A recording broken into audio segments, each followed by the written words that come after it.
If science, by definition, allows for more than one opinion, otherwise you merely have the will of one man, which is the basis of cult. If it's not in frame, it doesn't exist. I'm as mad as hell, and I'm not gonna take this anymore! I'm funny how? I mean funny like I'm a clown, an illusion? Where you been? Drunk. Wendy, darling, light of my life. What is your one purpose in life? To explode, of course. I like death with sex. How about you, Casey? You like sex with death? Yeah, so fuck up and die. This is the least amount of movies we're going to talk about, though, probably for the month. Maybe until the end. I don't know. We'll see. So we're just going to go into it. We're going to trim off all the fucking fat, Jordan. We're just trim off all the fat. We're going to go into the podcast right now. So people, I know, people, this is the Coldest Cinema Knowledge podcast. The two of us, we might look a little Horrortober. sound a little skinnier because we're trimming off the fat. Yeah, baby. Horrortober, we're in it, baby. We're in saturated, We're completely going, saturated. I know, yeah, for better or for worse. We're deep I'm in the already horror. going sort of crazy, but it's like I live for right? this manic time of year, kind of. So Yeah. Oh no, don't worry. I look at the list every day, and I go, oh, I did. Oh, I watched some other ones down the. So, full disclosure, I have not been keeping up, so I'm a little bit off kilter here. So we're gonna kind of like we're gonna kind of have to like we're winging it right now, baby. We're just you might like, know we're ska. if you're one of our if you're one of our regulars, you'll be like, oh, we said we were gonna do a podcast on just the witches, which is what we were gonna do today, but we decided we're gonna do every movie we've watched up until now. And we're going to try and spread it around throughout the month to each episode because we decided we just wanted to give more attention to everything else. So today, instead of covering just the witches, I mean, you probably clicked on the thing, and I'm going to name it something else. So you see. I know, right? It had. Yeah. I haven't decided the poll, yet. We're still going to do the poll. Still doing the poll. Still doing actively the vote. where So today we're going to talk about the first 5 movies minus 1 because Jordan hasn't watched Bring Her Back yet. But we're going to talk about Splinter. We're going to talk about Megan is Missing. We're going to talk about Night of the Creeps. And then we're going to talk about The Witches, right? So we're going to do that this week. And then next week we'll do everything that's between The Witches and hopefully try and squeeze on Bring Her Back on to next week. If not, whatever we miss throughout the month, because we're busy guys. We're grown-ups, you know? We've got I got lives, 2 dogs baby. now, okay? And 2 dogs, 2 kids now. And I know, yeah. And so you could see I'm bleeding out the eyes. No. Whatever we don't get, we'll do with the last one. We'll cram it all into the last one because that's what we were going to fucking do anyway. So without any further ado, because obviously we're getting a little less time. I know. Where's your fat, buddy? You're not trimming it right. I'm just. let's we hone came in, buddy. We literally we got talking and we're like, let's just fucking go. Let's just do it. No plans. We don't give a shit. I know. Well, this is okay. This is what I've wanted to do from the beginning. But then we were like, oh, the logistics getting bogged down, and then we were both like, you know what? Stupid. Let's just do it. And this is so much better. Let's just talk about each movie. All right.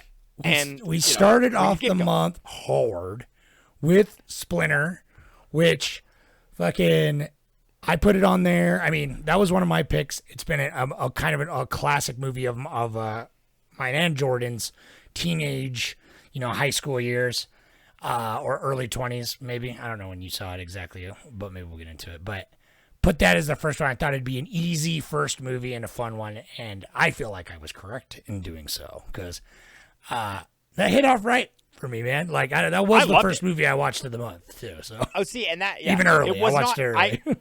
I watched Megan is Missing for my first movie, and we'll get to that in a minute. We'll get into that spoiler alert stinker in a minute.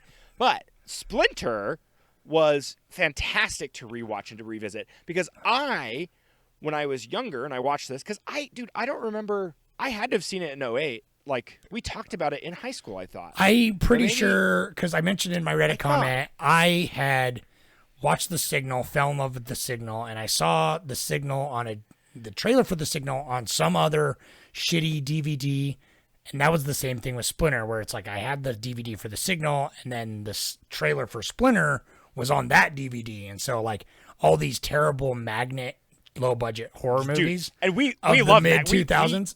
dope. Yeah, we stand for Magnet. I do. Hardcore. I do. I stand Like, by Magnet, dude. Magnet was before Blumhouse, and like Yeah. it's that. It's the sick little underdog that does like some real creepy stuff and like The straight to I think DVD that- goodies. And Yes, it really was. foreign. Yeah, it was. Yeah, it is just a DVD, distributor basically. But so Splinter. I mean, I guess so. It's hard because when we're doing this, we typically in our episode we give like a pretty long-winded synopsis because we're not succinct. But we're gonna make it a thing. We're gonna try to do a synopsis in like one sentence. How would you sum this movie up in one sentence? Dude? Well, what's nice is this is really easy because this is literally just like two couples, like a good couple and a bad couple. They get together and they have to work and defeat this bio monster, and it's a monster movie, and they get stuck in a gas station. That's it. And that's siege, it. It's siege basically movie at a gas station, baby, with like At a a gas monster that Yeah. fucking sews body And parts together. It's fun and is like a Yeah, spiky splinter it's, mold. it's called Splinter, but it should have been called Stitcher or like Sewer. Or Nah, he something, gets the 'cause splinter in his little fingy. I understand he gets a splinter, but then it's more like a spore, and it's more like a fungal organism that that like grips things together with its little tendrils. So I don't know. Anyways, I'm but a horrible. the monster in this So is good. beautiful. I can't get over the fact and we have to say this real quick. This is gonna be. I'm not 100% positive, but I'm like 99.9% positive. This will be the lowest budget film of this month, Which is so cool because I did not. I knew it was low budget, yeah. but and it wasn't until Clones Are People 2's comment on Reddit that he pointed out that it's $14K, which is that's micro budget territory, dude. That's so low budget. You guys, dude, you don't understand. So back in the look at it. 90s, one of the lowest budget to like highest grossing films, which not Blair Witch, even though Blair Witch is like holds like the record for that, but it was fucking El Mariachi, dude. He made El Mariachi. He made that for $5,000. That was his whole like thing. And I'm forgetting Robert Rodriguez. That was his whole thing where he's like, make a movie for $5,000. You can do it. And it was like, and it grossed, all it had to gross was like, I think it grossed like $200K or something crazy like that. And so it was like, was awesome. It's a great, it's a great return, and that's kind of how it is. Where it's like Splinter is basically the inflation of that, where it's made for $14K, Which is wild. And dude, some of the half the budget of Megan is missing, dude. Half the budget of Megan is missing. half the budget. Yeah, that's what's crazy. Because I was going to say Megan is Missing and Night of the Creeps is actually a really low budget film too, and so that's pretty crazy. But anyways, so this is so hard because I want to talk about Splinter for a lot longer than I feel like we have. But I mean, we can. Well, it's we can very chat a little bit nostalgic now. It's very nostalgic now Definitely. because like I do. Going back to it, I definitely see its age. I've always seen its budget, but I see it more now. But it's like even so, it's like I don't know, dude. The actors are from stuff like the nerdy boyfriend. He is like one of the main characters in Road Trip, which was huge. And Road Trip, I know, And right? Yeah, I forget the bad guy with the heart of gold. He was in something else too. But I'm like, this isn't exactly no names. I don't know. Like they pulled off so much with that budget, man. Like monster effects. They got some pretty good gore. Dude, they snapped his arm off really good. Like the practical looked amazing, and practical is expensive. Like that's what's so funny. It's like where CGI is expensive, but in that, like in 2008, you had a lot of like consumer-based CGI stuff, and so if you just have time and passion, you can make it look like that. Because honestly, the CGI looked fine. I mean, they did I'm glad that we get to talk about Splinter because my only grievous with this film, the only thing I don't like about this movie, is the fact that it shows its age in the editing. And like the super high bad. frame rate. It's so everything. bad.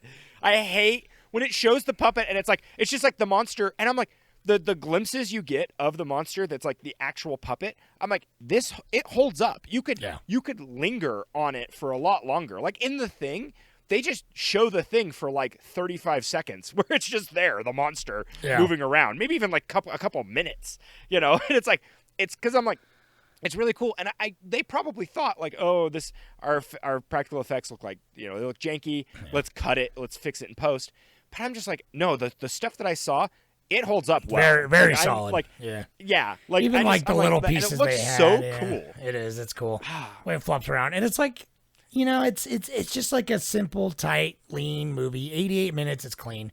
I'm a terrible dad. My daughter, she's been into horror movies, and so she's been watching a couple of these with me. What? She Splinter- did. I mean, she it's- did watch half of Splinter with me, and I think she could have hanged, because she literally the next day I finished it because I wanted to finish it, but the next day she's like, "Dad, let's finish Splinters. We got to watch Splinters." And then she's like, "What? What happened to Skinny Pete?" Because at the beginning, watching it now, I was like, "Hey, that's Skinny Pete from Breaking Bad, the gas station attendant. This is Skinny Pete from Breaking Bad." Oh, that is. Oh, okay, that's funny. I was like, because he's weird. only in it for like 3 minutes. Yeah, exactly. So I was like, but she's just like, "Oh, what happened? What was that thing that got him? You know, that's the Splinters. The Splinters got him." Well, dude, you know? and I loved how it's like any little splinter could get him. And does this even? This didn't show a. Oh no, it doesn't, huh? There's no like origin to this, right? It's just Yeah, like they say like they show like at the very end, like in the woods, and they imply that it's just natural, that it's just like hundreds and hundreds of years in the woods that it just formed away from society. Is they're just like, yeah, maybe it's like a mold that came from a tree, which is like it's cool, like, and that's just like vaguely implied. It's like, who knows? yeah, okay, cool. Because they did, yeah, they don't really like. That's what's nice too. We'll is talk this when we movie get doesn't Night have to the Creeps. It could have opened with a blob scenario where it's like going That's what down I was the- thinking. Because Could be. I was like trying to picture that, but Night The of the Thing, Creeps, like, dude, yeah, we'll get to it. when we get, I know the thing always bums me out because I forget that it's like literally just a spaceship or whatever that Yeah. like comes to Earth, and I'm like, oh, I always thought it was like this like mystery, but then Night of the Creeps though, it's like they do that on purpose and it's executed flawlessly. It's great. So it's like, It's great. but in Splinter, like I loved the like the origin of it, and I liked it's like the characters in it were smart. Like it's really nice. Like sometimes they would do, I don't know, kind of like the plot driven motives, you know, of like going out Sure. and stuff and doing those stupid things.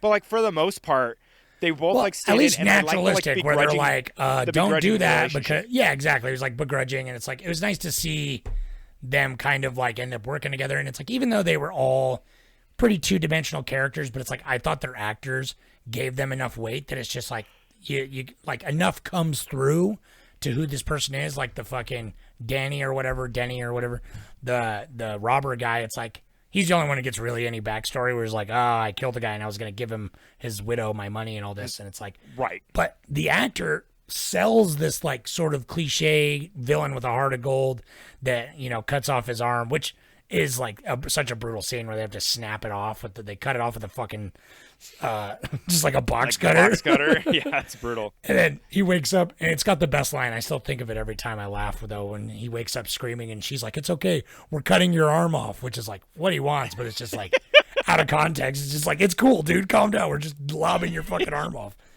And then he's fine, and then he's just immediately fine, like in the next scene. It's okay. I know, Which is, right? That's yeah, a, that, I mean, it's like it's 88 minutes. It's a monster movie, siege, so yeah. monster siege movie, like it's his perfect place. And honestly, Dude, if you would have told me this was 114 million or 114,000, I'd be like, that's pretty good. Like that's still really cheap. If you Like- if you told me it was 5 million, I'd be like, oh, okay, yeah, of course. It's like because like the effects and the monster itself, to me, I'm like, that's a lot of work, man. Like that's what's crazy to me. If you would have asked me a couple years ago, just like, hey, you remember that movie Splinter? How much you think it cost to make? And I would have been like, I don't know, $500,000, you know, maybe.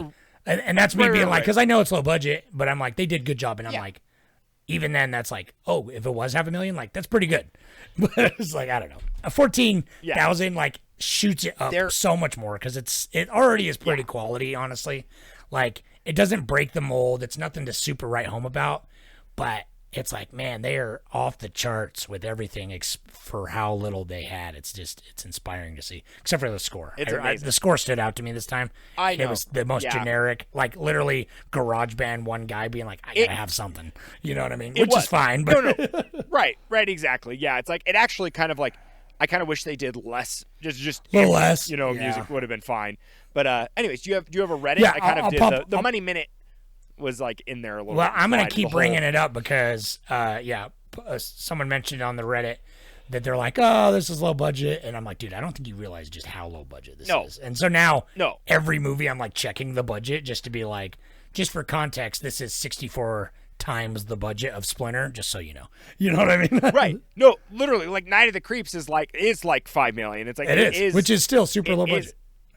I know, right? That's what's so funny. It's like that's like they call that a micro budget. Like $5 million is a micro budget.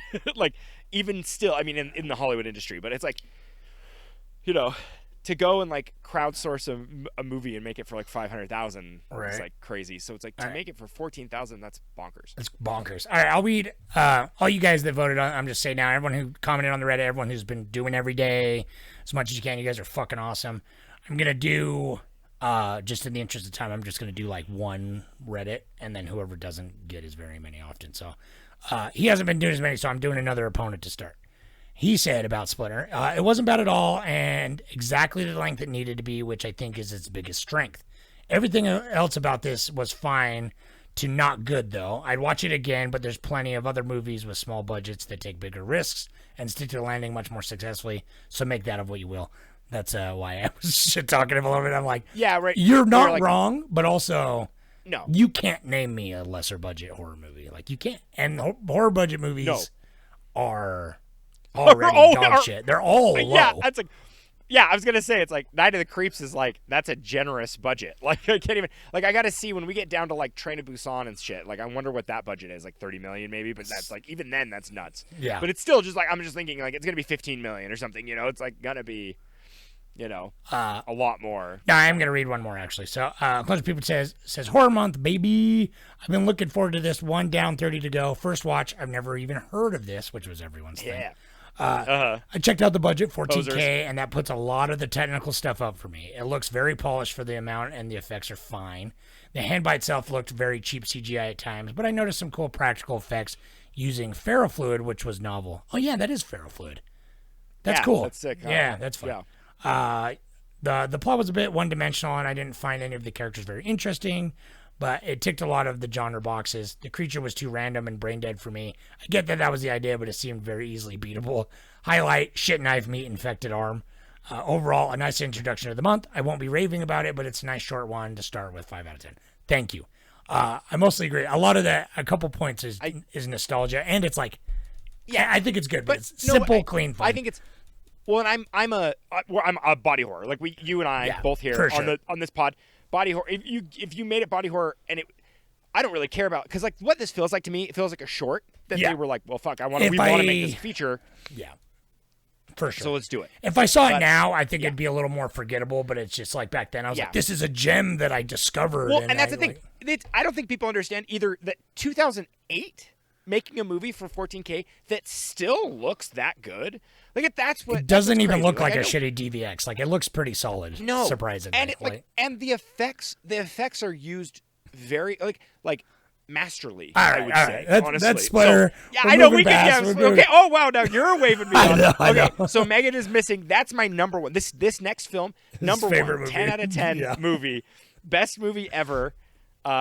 I'm into. So you know. Tell me why. So I was normally like, okay, Megan is missing. Sure, I've seen it on I've seen it on horror lists. I've seen it on found footage lists. So when you mentioned it, because that was like Victoria's that she wanted to pick, and then we watched it, and I was like, why? Why did she want to pick this? Like, where did she get it from? Isn't this LOL like hilarious? Victoria and I, we watched a found footage documentary, and they were talking about found footage films that they're very like niche, not heard of. There was one, I'm terrible, I can't remember. There was a movie that came out before Blair Witch that did like a viral thing. Right. Like it was Blair Witch before Blair Witch, and then Blair Witch I can't remember what it was called. Shit, but it's like the McPherson tapes. I don't know if it's that one, but it's I think that's a different one, but it is similar to that. Bad. I remember it came out like a couple years before. Yeah, it came out a couple years, and it kind of did what Blair Witch tried to do. And so they were like, what the fuck, Blair Witch? Like, why? Which I'm sure that other one is okay, but like Blair Witch is just like, it is. I don't even give a shit. It's 100% nostalgia. Everybody I've ever shown that movie to, they're like, this movie sucks. But I'm like, no, you're wrong. It's so good, man. Sorry. It's great. It's such a good film. Go listen to that but- episode. We so- talked about Blair Witch like 5 I know years we ago. have talked about. Yes, we love Blair Witch. We're both freaking fans. We are. But Megan is Missing was just that. It was one that was mentioned, and the reason it was mentioned is because like it was like, it's harrowing. It's disturbing like, and it's so like disturbing. not really talked about. And Right. One of those, kind of like lost films. It's like, this is so scary. And so we were just like, sure. It's kind of one of those like shot in the dark where we're just like, yeah, let's do it. It's Horrortober. we do that all the time. Let's put it on It's the just list. a lot of like, fuck it. Like, well, I'll try anything Well, once. I just want to say, because we're actually talking about this a little bit more in depth.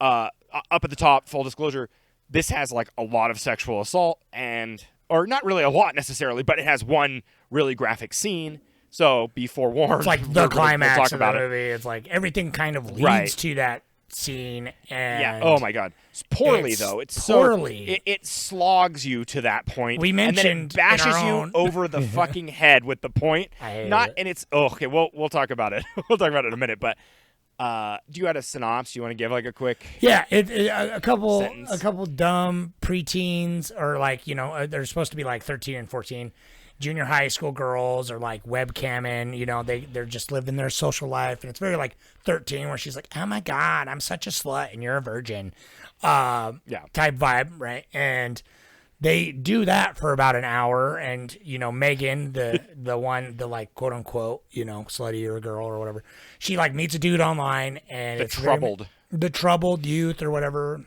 She meets a dude online. She goes to meet him. She goes missing.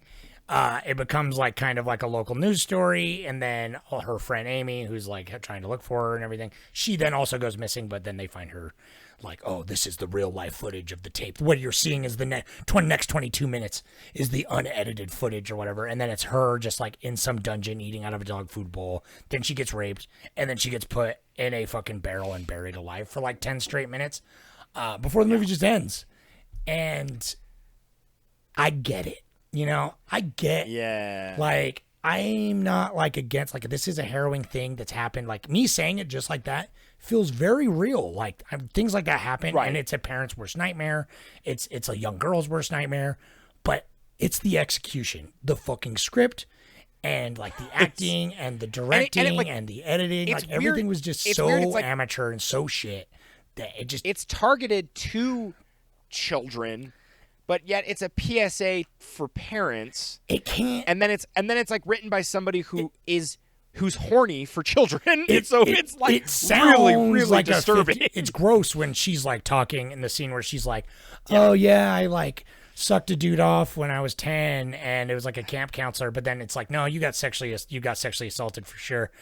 I mean, Right. obviously she's 10, but like, I'm just like, oh, gross, because it's like it'd be one thing if it was like, I know shit like that happens, and it's like I also know that like I know a lot of young people who have started sexual escapades way too young and didn't realize how horrific and gross that was until later. You know what I mean? Right, of course. You can't. I mean, like, back when Jordan would talk about it all the time, back when we were in junior high, and we're like, oh, the cool kid like lost his virginity when he was 12. You know what I mean, or whatever. But it's just the execution, because that's the thing. It's like written and directed by like a 50-year-old man, and the girls, like, I mean, no offense to them, whatever, but the acting, this like they're reading off cue cards, like these like really true raw stories. Well, they are. That's the funny thing is, like, they are underage girls performing these acts and like talking about it, and it's just like it's so weird because it shows through the film that it's like it doesn't feel like there was care taken through the director, and then later reading about, if you look up the director's name, I can't think of it, it's like something Gower or something. Yeah. If you look up his name and just type in controversy next to it, it's like he's not a great human being, and so it's just one of those where I'm like, the whole time I'm watching the this, care. It's like, oh, because you're right. That's a good way to put it. It's because it's like this subject matter could potentially be done in a way that is very shocking, but like it just felt tasteless because like everything felt so amateur that it's just like, why bother? It's like, if you're not going to handle this properly, like we mentioned it before, that like Irreversible is like infamous for its sexual assault scene and its violence and everything, but like that movie is done with like a level of craft that's like meant to do these things. It's extremely well shot, well acted, in a way that it's just like it wants to do these things and it lingers on it. And it's upsetting. I was saying, like, that movie is upsetting. And that's the thing. But, like, I in the most tasteful way possible, I was like, I said that like the Irreversible kind of earns its gravity. Like it earns that. It earns its violent scene. Where in this movie, it doesn't earn anything. It doesn't build up to this. Where it's like when it happens, it's one of those like it's almost like paint by numbers. Where it's like it's so amateur, but then it's like showing this like heroin thing where like this girl's like getting raped, and you're like oh, okay. It's like and it doesn't take it does it unceremoniously. It's which shocking. I guess is kind of like good. It's shocking to just be the punchline essentially of like the horror quote unquote setup. But fucking the fact that it was so poorly acted and so poorly written up until that point made me just really realize that this is just an actress being uncomfortably fucking shooken from behind in like on close up, which made it feel even grosser because I'm like, I can't even buy this right now because I know everything else is fake. Nothing against her again. I mean, she's an amateur too.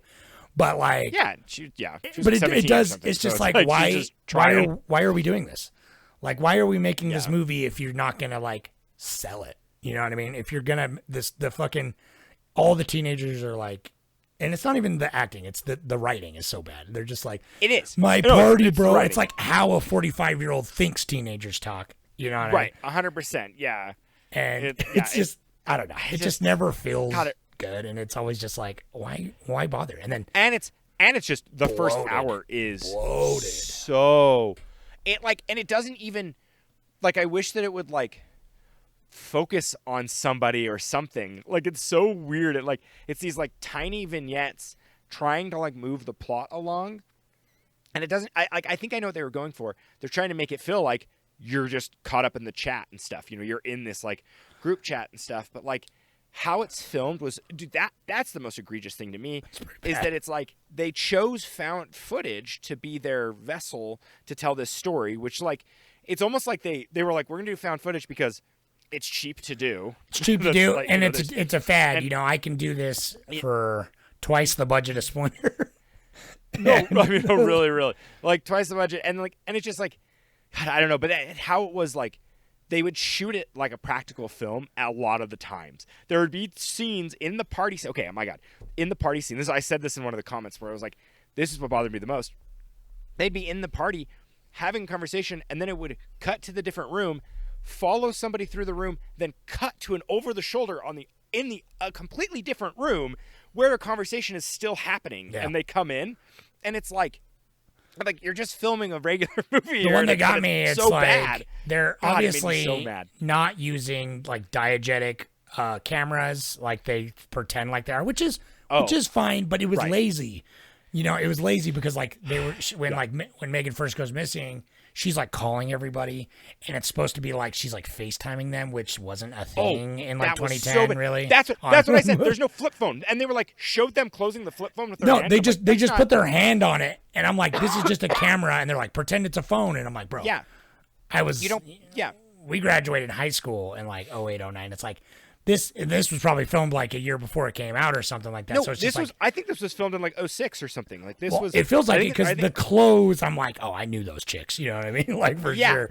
No, right. Like it, dude. Yeah, no. It bothered me because I was like, the filming technology wasn't around. It's lazy. And it's like it's just lazy. This movie's fucking lazy, dude. That's what it's like.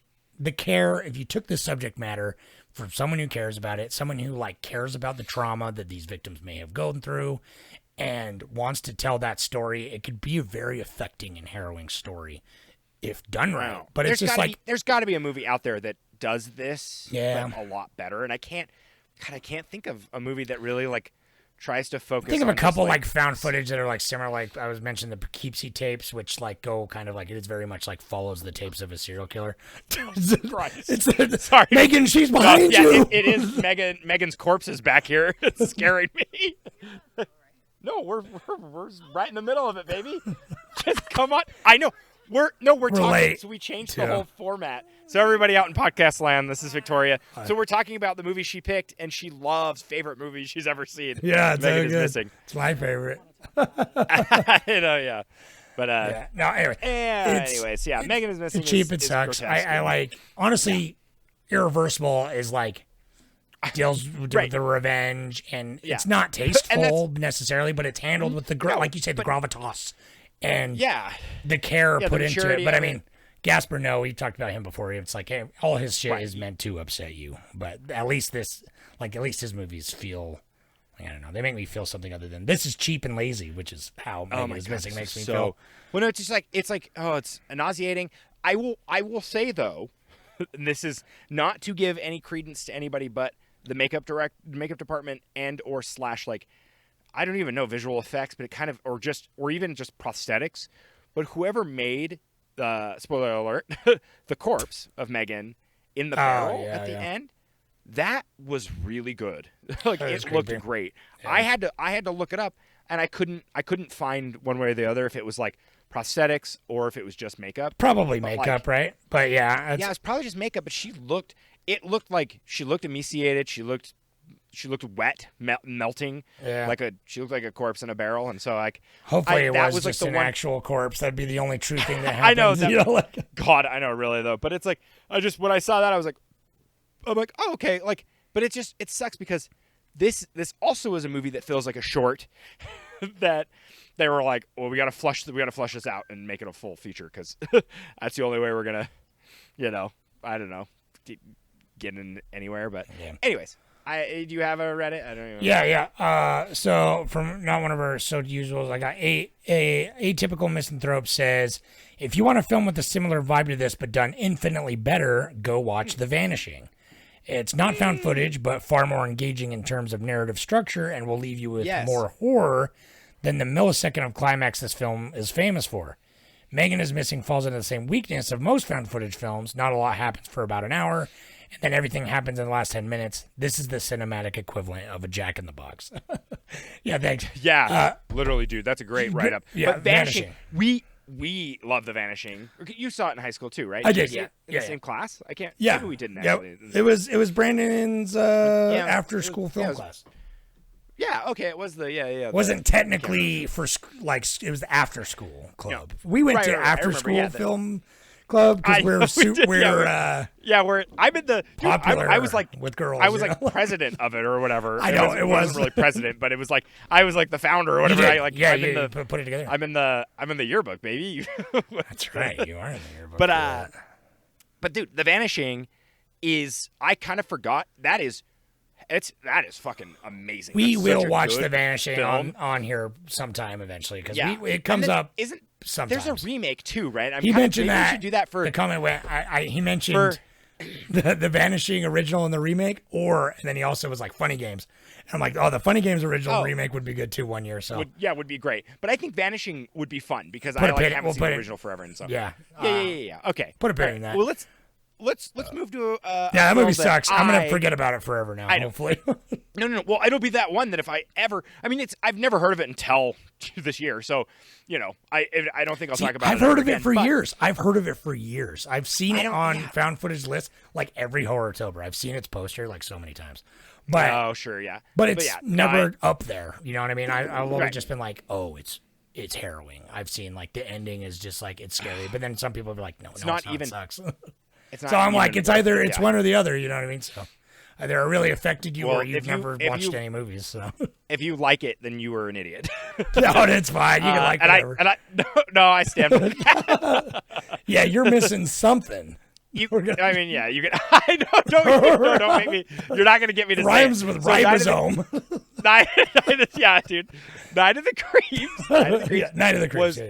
It tickled me pink, dude. This is also another film I've never heard of, and so honestly, never heard of it, and so.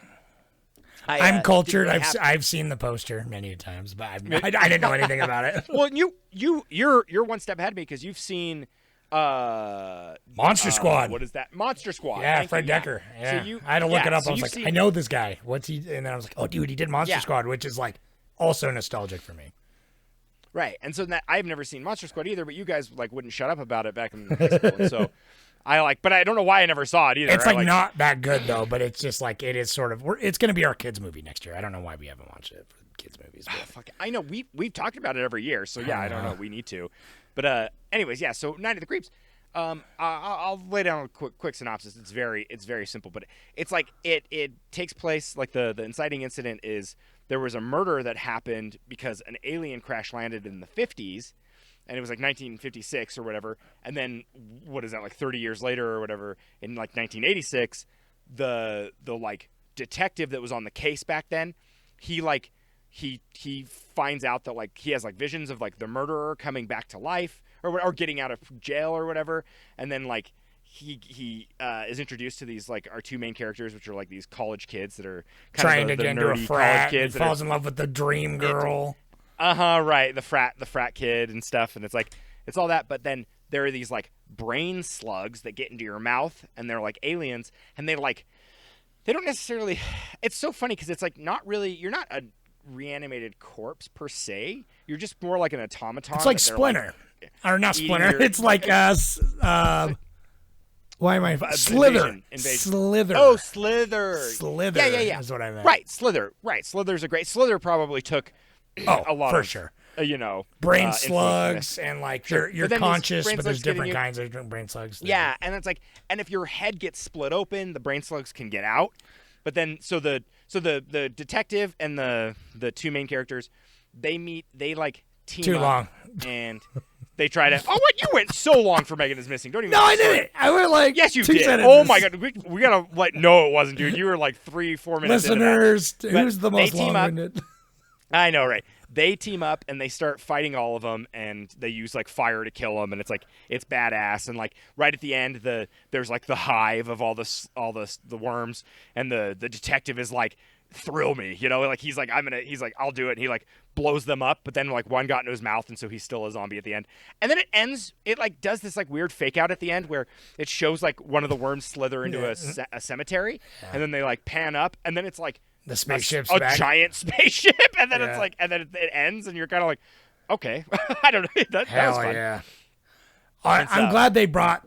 I mean, it's stupid. Like, let's just get this right out there. This movie's pretty stupid, but like in all mostly all the right ways though. And mostly, it's so endearing, dude. It's a lot of fun. The two. So I thought, like, I was expecting this when I like read the synopsis, which I think it says like.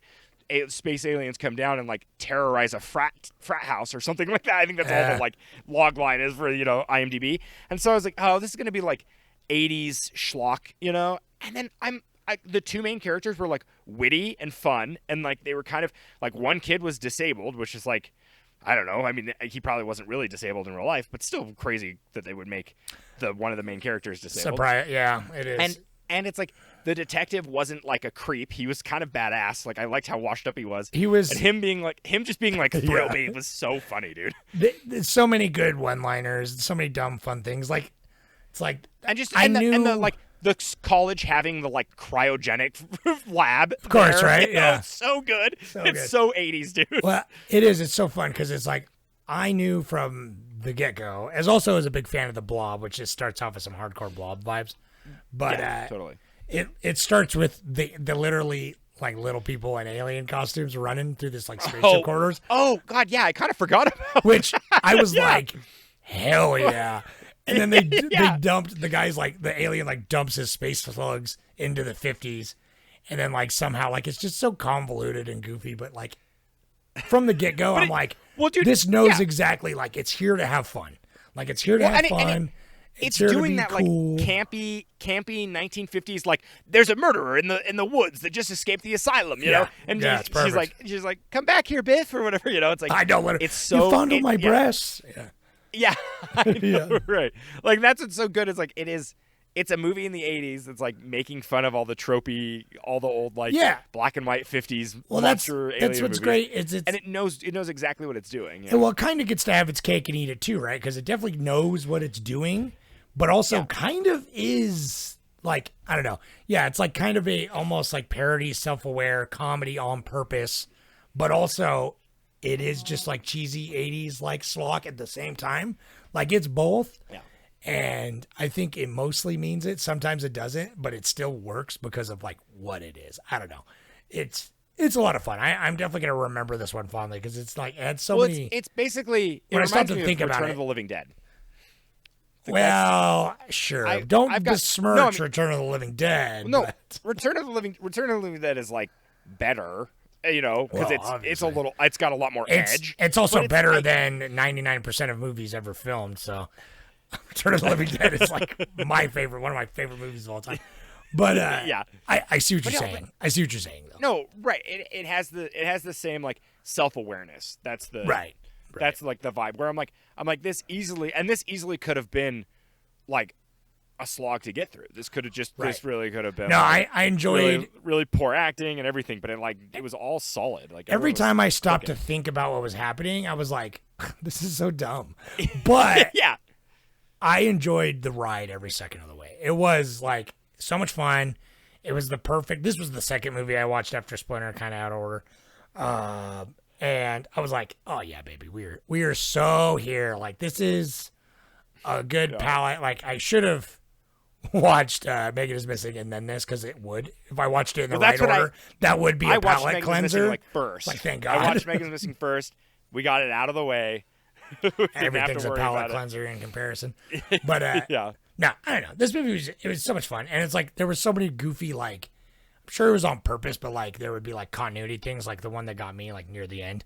It's like he's fighting, he's got the flamethrower and she's got the shotgun, but then it cuts away and then it cuts back, and then she has the flamethrower and he has the shotgun, and he's like, "What are you doing? You got to do it this way." And I'm just like, I don't know. It's so funny. They just like run into the shed when they're trying to escape, and they're like, "That was a terrible plan."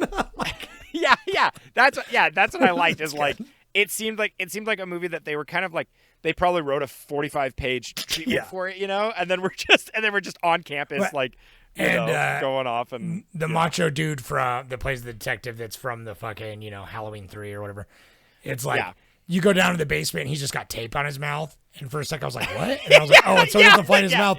But then he immediately takes it off anyway. And it's just like, I feel like the actor was like, he should put some tape on his mouth. And they're like, all right, yeah, fuck it. Like, literally, yeah. When it's good. It's called like that's the convoluted too. When he's telling the whole story about like the axe murderer that has nothing really to do with anything, and he's like, nothing to do with I anything. killed I love him that. and I buried him, and now he's underneath this house, and it's like, and even the main character's like, so other than just like casually confessing to a murder, like, does this have to do with anything? And he's like, yeah, it does. And then it's like the brain slug, it comes alive and kills that old lady and her dog. It's so dumb, but it's good. This is good dumb fun that is like not so. I think I might have said this in the comments where it's like it's not so bad it's good. Like it is like it's a good fun time. It's not like, oh, look how terrible it is, it's so fun. And I'm like, no, it is a lot of fun. Yeah, right. It's well made. And like, I wish they would have done. I wish they would have done a sequel. I wonder if they ever did anything with it, because it's like I like how it ends with it's just like, and then it's in the cemetery. Like it's like the end question mark. Like it may as well.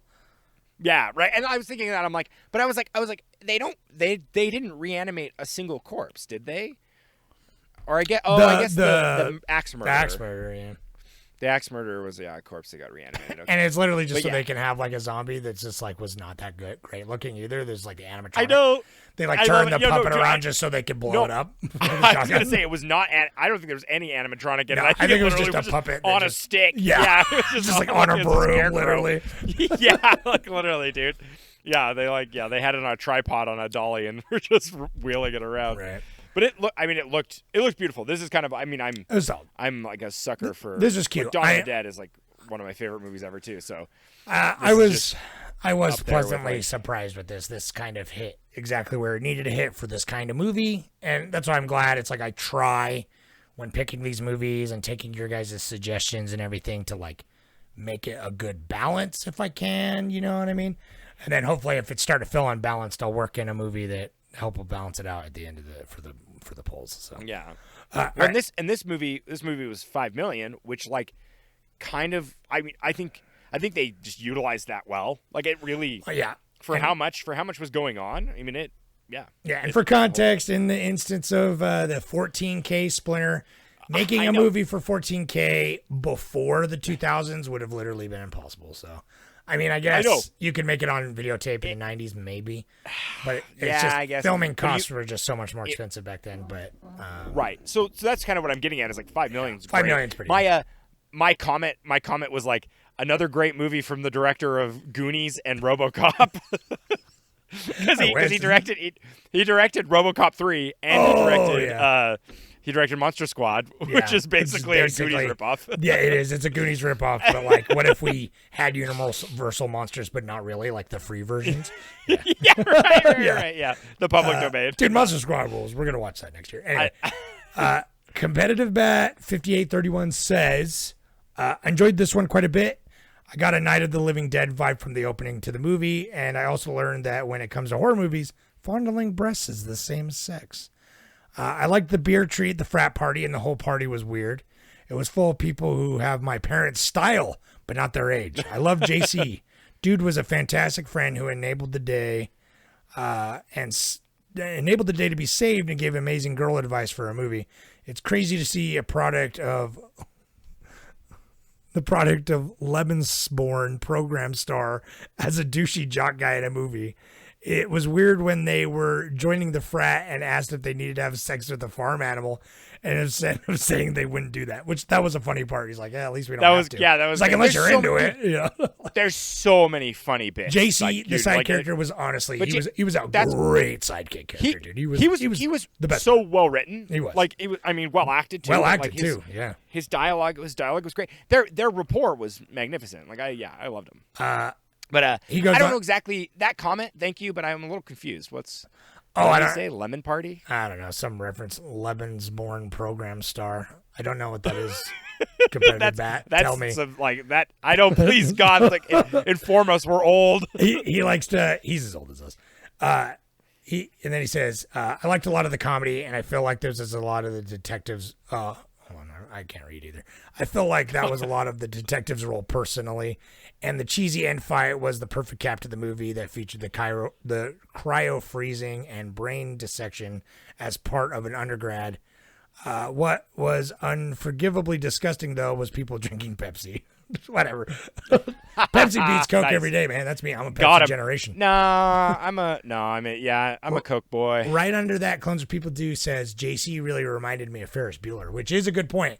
I could see that. Yeah, he's got some he's got some Bueller B Ferris Bueller the- vibes. Like they even crippled him physically a little bit. I wish I could. I know, right? Yeah, I wish I could.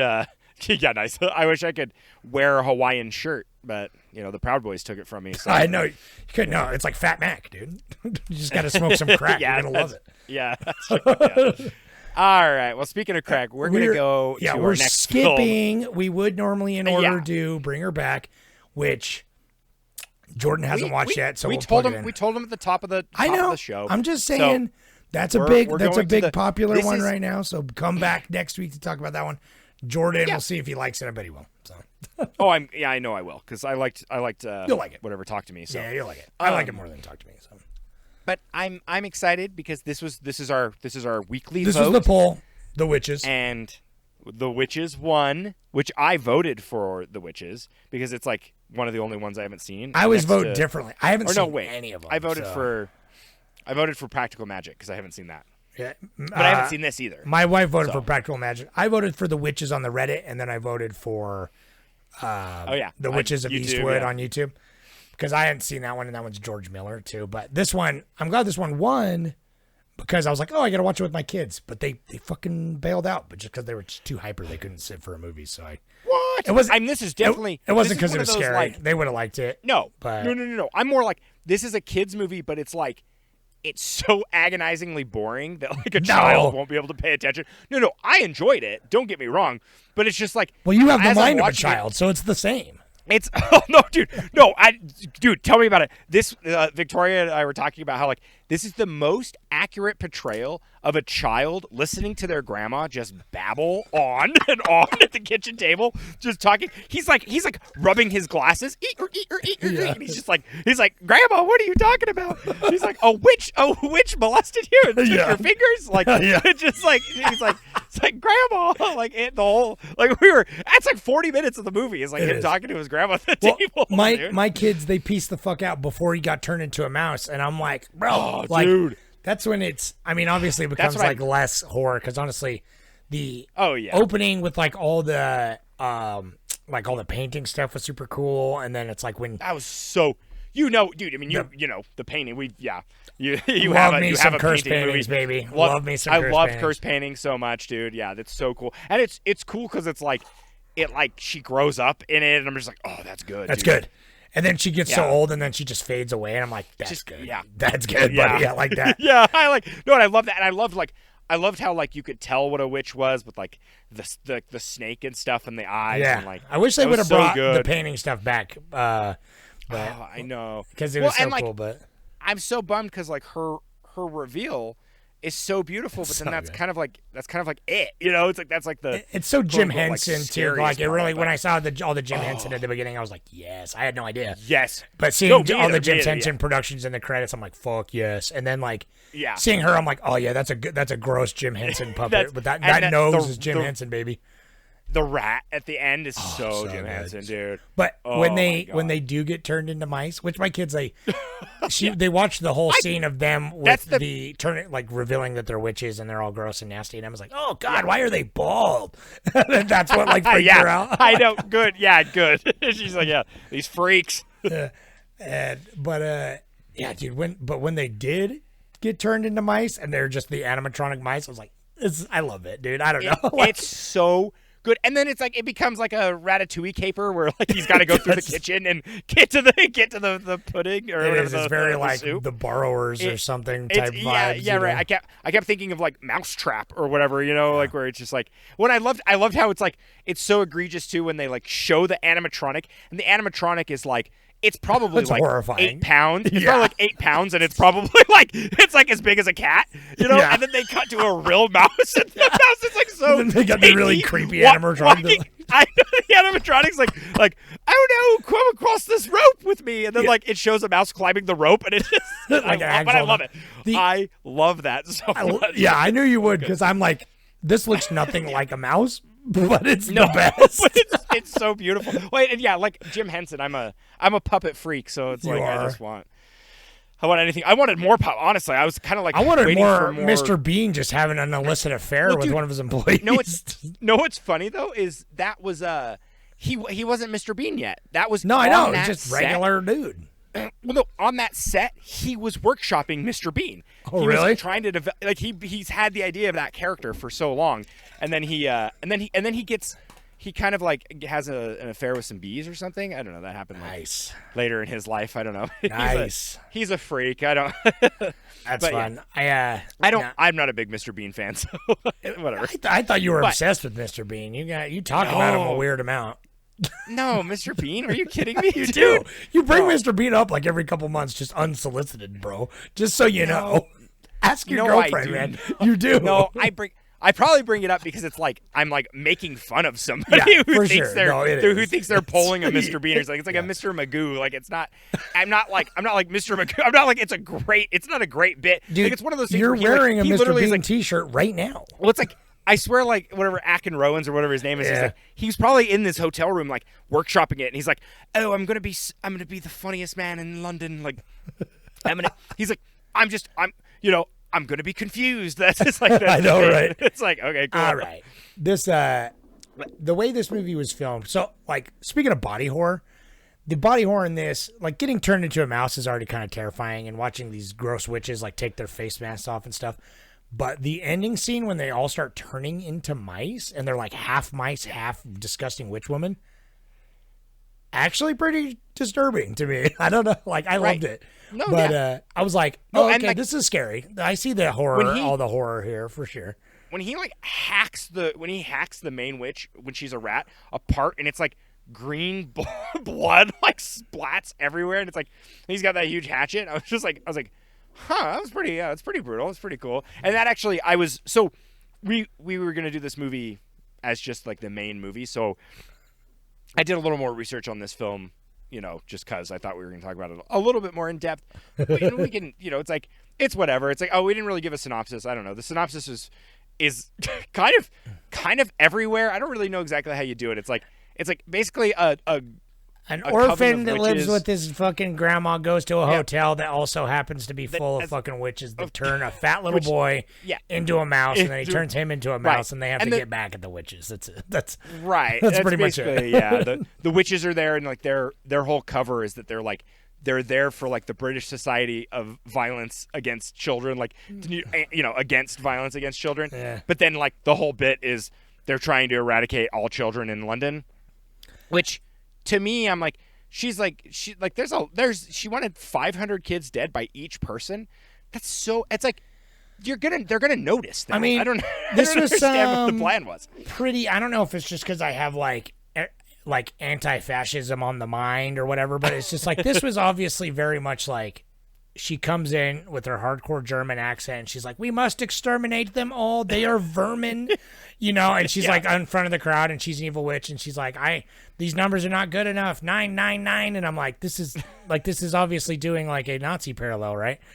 It felt like it to me anyway, but I don't know, it's pretty good. I loved the way this was filmed. It felt very like Terry Gilliam, like I was reminded of like Brazil a little bit, and like like Dead Alive, like early Peter Jackson, where it's just like it's 80s as fuck and gross kind of, but they like get really close with it sometimes. No, they it's get like close. very It's got disorienting. It's got like the halo filter around every scene is lit so soft and beautiful. Yeah. But then it'll be like gross or like I don't know. And their use of natural light is amazing too. Like I like when they're outside a lot. Like it looks. It's like they shot this like what is that like Kingdom of Heaven or whatever. It's like shot at the golden hour. Like everything's the entire the golden movie. hour. Yeah. It just feels like that whole movie shot like that. But dude, I cannot get over the mouse work in this, dude. Whoever was the mouse wrangler and trainer it was actually pretty dope, right? Like there's times where like it's like I'm laughing, I'm like, oh, it's an animatronic, I love it, makes me so happy. Then it cuts to a real mouse, and I'm like, whoa, this is wackadoo. But then like there are times where it'll cut to a real mouse, and the real mouse is like articulating things and grabbing things, it's like doing a trick, jumping, climbing stuff. And like it like gets the bottle device, and stuff, and I'm yeah. like, yeah, I felt like I'm like.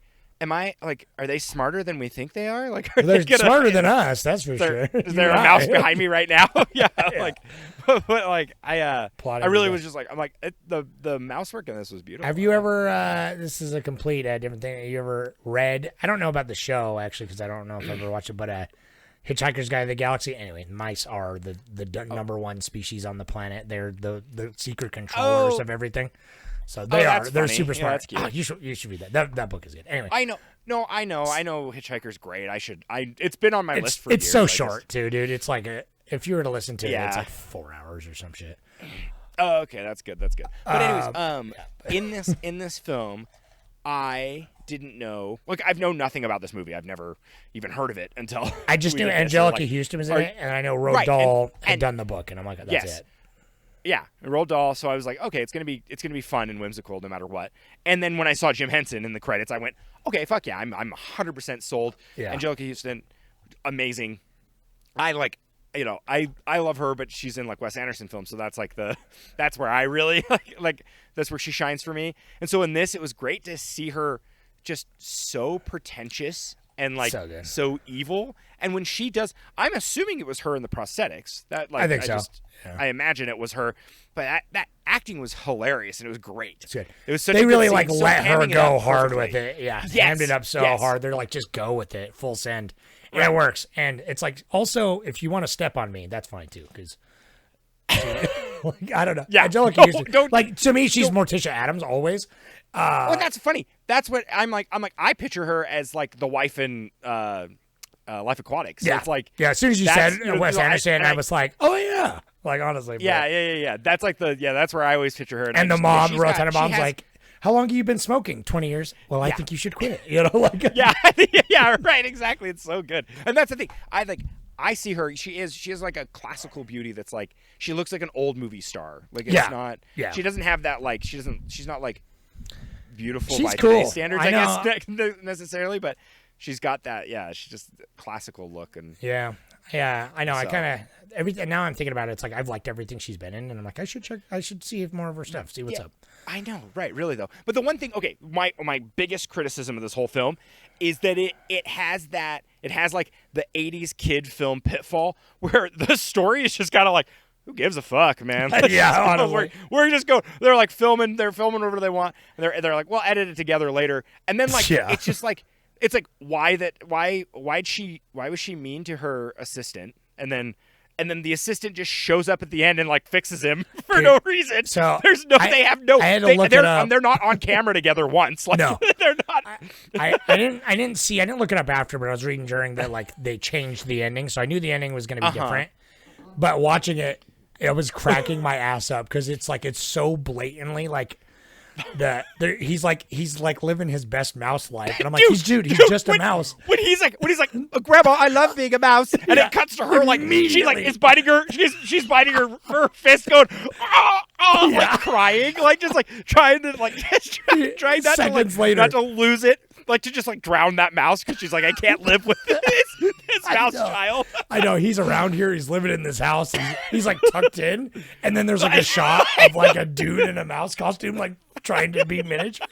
It's terrifying, but like, It's so good. It's so scary. So good. But he's like, yeah, being a mouse is dope. And apparently, like, it ends where they're the fucking Avengers now. They're gonna go around killing witches in America, which That is is awesome. the most amazing. That's the most amazing, beautiful good. thing. When he's like, look, Grandma, I got the case. It's got the magic black book in it, Yeah. full of witches that we've got to go and slit their throats. It's the Grandma, Epstein in the list, middle of and the we night. have all the money. Yeah, I know, right? Literally, we've got enough money, Grandma, to get all the knives in the world, and we're gonna go to America and Like, we're gonna. I love stab 'em. being a mouse, and then just like literally, the good witch in a convertible just shows up and is like, "Ding dong!" Literally, you see the kid's dick for like 2 seconds as he turns into a I human. know he flips. Yeah, we get a little El Topo in here. Yeah, Like, and they're like, "Give him his mice back. Give him his glasses back." Happy ending. It's like you could tell they showed it, and it just ended with that creepy mouse puppet tucked in bed, and like it just didn't test well. So they're like, "Shoot a better ending where he turns back into a human."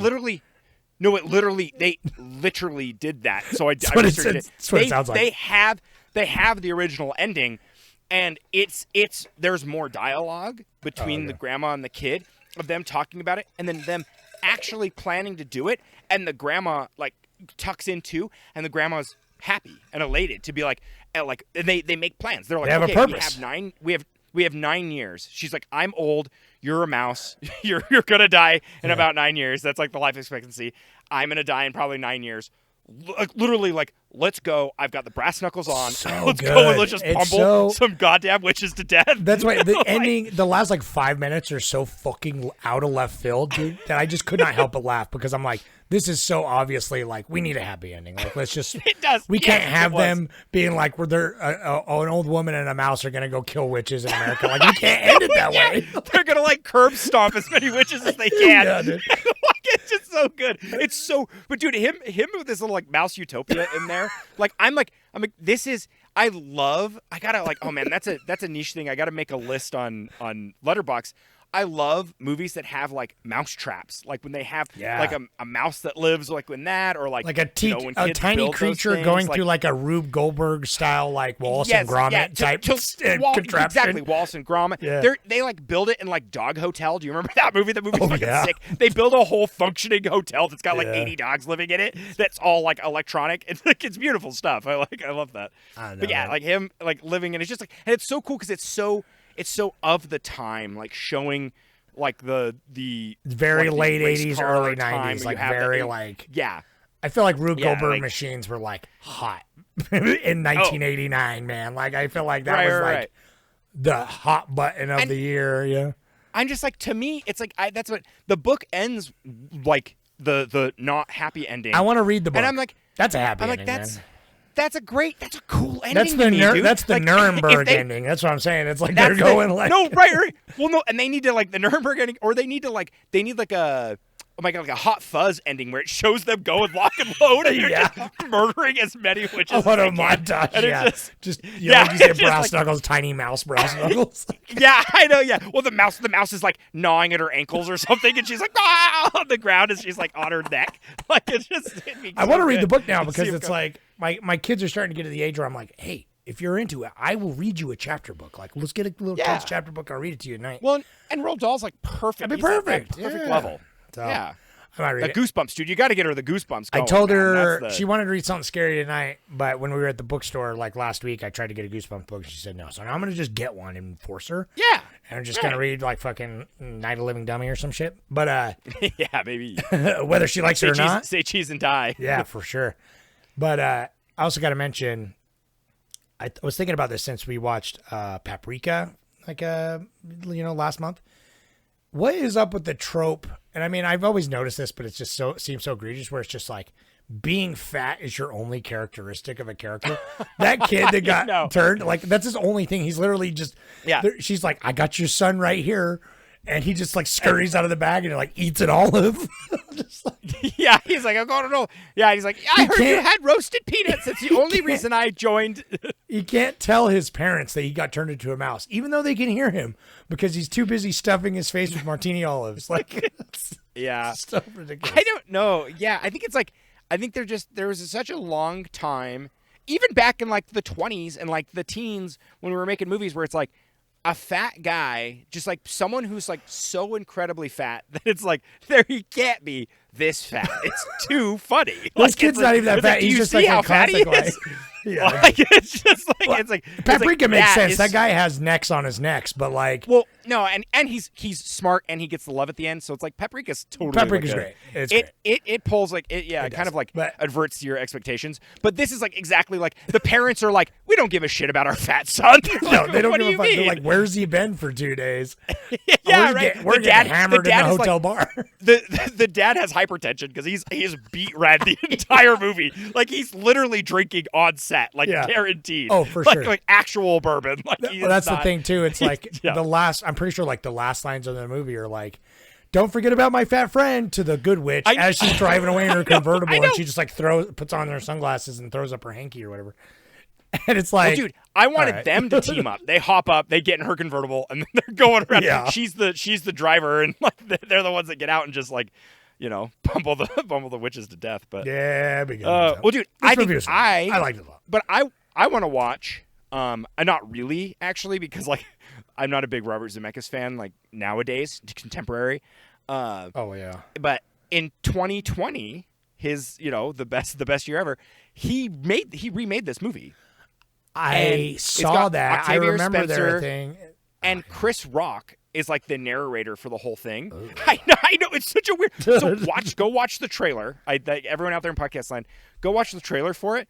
It actually looks pretty good, but it's like kind of like a deviation. But the only reason I want to watch it, it's gonna suck because it's gonna be like 100%, 100% CG. No, Zemeckis couldn't even dare. He couldn't even dream of using a puppet because that fucking piece of I guarantee shit you, it was only loves on just a green mocap. screen the whole movie. Mocap. Yeah, honestly, dude, it's kind of what it looks like. But anyways, but I want to know if he made the ending a little more like bleak or how. I'm curious. It looks like a stronger narrative than this version, but I'd be interested because it looks lifeless. So Zemeckis used to be one of my dudes, but I know. 2020 Zemeckis makes me kind of physically ill. Yeah, and so right. I can't even. Yeah, like I don't even. So if fathom. you're listening to this and you made it this far, first of all, thank you. Second of all, if you've seen the 2020 Witches, please comment on the YouTube or on the Reddit or wherever you're at, on the Podbean, whatever the fuck, and just tell if it's worth it. Because I will check it out if somebody tells me it's worth it. I know. I mean, what it'll be is next year we'll put it on Horrortober because it'll just be no, we have won't. to. It's one No, of those. we won't. I mean, it will if somebody forces our hand. Yeah, that's true. But- We do get forced. We got forced to watch Megan is Missing. I know, right? We got some other forced ones in here. I tried to appease you fucking to the masses, No, we got good picks, Well, I'm very excited for next week, and I don't want to keep these fine folks any Let me do one longer, Reddit. So, thank you. Oh yeah, shit, my bad. I forgot. I'm gonna do one a Reddit. Oh, it's all right. These can go a little and longer. the What are we gonna do? money- This is and the Horrortober, money minute. baby. It's Horrortober, baby. That's true. I can't go any longer. I'm dying here. Shut up. But this was 11 mil, and then it only grossed 15. But whatever. It's like it's crazy though. I was actually looking at it. It's like the director of this film. I've only heard. I think he like worked on Life of Brian, but I've like never heard of anything else he's done. So and he's done like 80 projects or something crazy. So Really? that's always weird. Oh, no, here he we says go. it right here. So I'm going to read a comment. He makes a comment about it. So, Clones of People 2 says, first watch, I loved the book when I was younger, but never got to see this. I think this nailed the vibe of the book. Creepy and revolting children's horror that feels like it's trying to scare. For children's horror, it doesn't feel very safe for the first half and has some genuine creepy parts. Moving paintings always get me. I think the book may have started that fear for me. Once Luke is a mouse, the film was slightly less scary, but still good as it felt more like an adventure movie. It reminded me of The Borrowers or Mouse Hunt. I didn't like the very end of the film. I found it funny that it appeared as if it was just ending as Luke accepted his fate as a mouse, so the end felt like a cheapest happy ending. I can't remember if it's in the book. It's not. Also, Nicholas Roeg, or however you say it, such a bold choice for a director. I've only seen 2 other of his. Don't Look Now, a deep psychological horror, and Bad Timing, a psychosexual thriller, and one of the most uncomfortable films I've seen. Having him direct this is just perfect. He brings a horror look to it, like the pram scene. Overall, really enjoyed this. Wish I saw it when I was 12. 8 out of 10. I agree. I wish I would have saw this when I was a kid. I feel like I would. I know. It. Yeah. I still really enjoyed it, and I'm definitely gonna make my kids watch it. I'll probably honestly watch it again this month because it's like we're just like during the day. Sometimes like Emma wanted to finish it. You know what I mean? Because they didn't watch it. They didn't finish it. So. But yeah, no, Don't Look Now. I'm like, I've seen Don't Look Now, and so it's weird that he also directed this. Okay, see, I don't know. Don't Look Now. So that's, it's funny. It's got like, it's like a weird one about this like couple whose kid dies, and it's got not Kiefer Sutherland, Donald Sutherland, the older one, the dad. Anyway, because it's like the '70s one. I almost put it on this list, but then I was like, yeah, maybe it's like too thriller, not quite horror. Like it was, honestly. I'm like, I need another. Well, we'll have to watch that other one they were talking about next year or something. Yeah, I said that, and he said it wasn't. He said it wasn't very good. He's like, I don't know if I can recommend it, but it's like maybe. And so I'm like, I don't know. I'll check it out. I like everything. I like to watch it all, baby. Yeah, I watched Megan is Missing, so it's like I don't watch anything. I know anything. The bar is there now. Yeah. Anyway, so thank you. Well, we're next week. Like, I mean, we might be a little long in the tooth every week just because it's Horrortober. Yeah, we're covering more movies. We'll see. I like this. I like this new. This is a great structure now. I think this is nice. I think it'll be fun. It's nicer for us too because we can get all the movies done in the month. We don't have to do like a big 4-hour it's so one. daunting. Just burn through them, and it's so daunting. And they're a lot fresher. That's the thing I like. Fresher, yeah. I don't have to be like movies. So a month ago, after watching 30 movies, I watched Splinter and like, right. So, yep. Stay tuned for next week. We'll go look at all the movies upcoming, and that's what we'll be talking about next week. Hopefully, I mean, if we miss one or two or there, you'll see. And then, obviously, Sunday we'll still do the vote. Not sure what I'm going to do next week. I might do a vampire movie, so I don't know. We'll see. Check that out. Check this out. I hope you guys are having fun with the spooky season. It's cold and rainy. The leaves are all changing here. I'm loving it. I mean, I'm dying in the real life world and school and kids and horror movies. Yeah, but my work is spanking my butt. But I like that. Yeah, I kind of like that. October is like a fever dream of like my life is also sort of a horror movie, so it works. Yeah. Right, and it's like we've said, I want horror 24/7. I know. It's like 11 o'clock, and I'm like, I'm gonna go watch a horror movie right now. Just kidding. Definitely not. Certainly not. But we'll be watching some more, man. So we'll see you next week, guys. Yeah, Thank you so much. Yep. And, we'll watch those. Thanks for supporting us everywhere, Patreon and Reddit and all that. Glad it worked out. Okay, bye.